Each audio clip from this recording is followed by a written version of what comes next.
তারাপদ রায়ের গল্প। মদ খাওয়ার সময় আমি কোনো রিস্ক নিই না। অফিস থেকে সন্ধেবেলা বাড়ি ফিরে দেখি গিন্নি রান্না করছে। রান্নাঘর থেকে বাসনের আওয়াজ আসছে। আমি চুপি চুপি ঘরে ঢুকে পড়লাম। কালো রঙের আলমারি থেকে বোতল বের করলাম।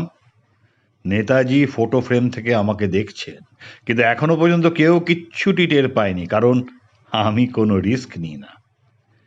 সিঙ্কের ওপরের তাক থেকে গ্লাস বার করলাম আর টক করে এক পেগ গিলে ফেললাম। গ্লাস ধুয়ে ফের তা তাকের ওপর রেখে দিলাম। হ্যাঁ, বোতলটাও আলমারিতে রেখে দিলাম। নেতাজি মুচকি হাসলেন। রান্নাঘরে উকিয়ে দিলাম। গিন্নি দেখি আলু কাটছে। কেউ কিচ্ছু টের পায়নি, কারণ আমি কোনো রিস্ক নিই না। গিন্নিকে জিজ্ঞেস করলাম, আচ্ছা, সমীরের মেয়ের বিয়ের কিছু হলো? না, মেয়েটার ভাগ্যটাই খারাপ, এখনো পাত্র দেখছে। আমি আবার ঘরে গেলাম। আলমারি খুলতে গিয়ে এবার একটু শব্দ হলো। তেমন কিছু নয় অবশ্যই। বোতল বের করার সময় অবশ্য কোনো আওয়াজ করিনি। সিঙ্কের ওপরে তাক থেকে গ্লাস নিয়ে চট করে দুপেগ মেরে দিলাম। বোতলটা ধুয়ে সাবধানে সিঙ্কের মধ্যে রেখে দিলাম আর গ্লাসটা আলমারিতে। এখনো পর্যন্ত কেউ কোনো কিছুই আঁচ করতে পারেনি, কারণ আমি কোনো রিস্ক নিই না। বাইরে এসে গিন্নিকে বললাম, যাই হোক, সমীরের মেয়ের বয়সই বা কি? কি বলছো কি? 30 বছর বয়স হলো, দেখতে আরো বুড়োটে লাগে। ভুলেই গিয়েছিলাম যে সমীরের মেয়ের বয়স 30। তা ঠিক। সুযোগ বুঝে ফের আলমারি থেকে আলু বের করলাম।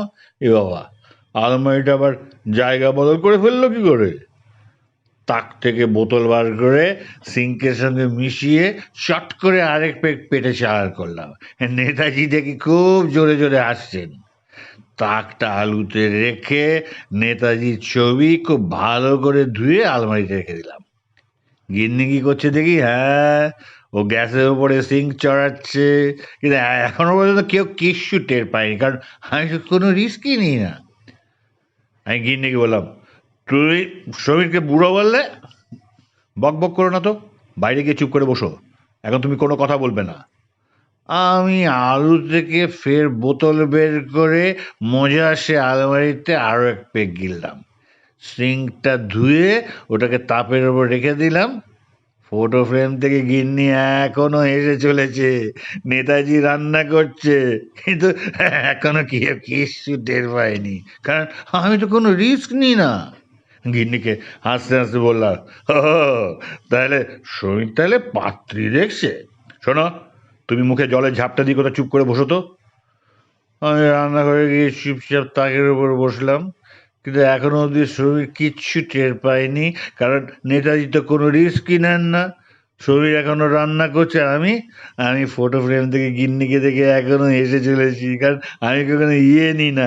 ইয়ে মানে কি যেন নিই না। ও ও হ্যাঁ, আমি কোনোদিন কোনো আলু নিই না।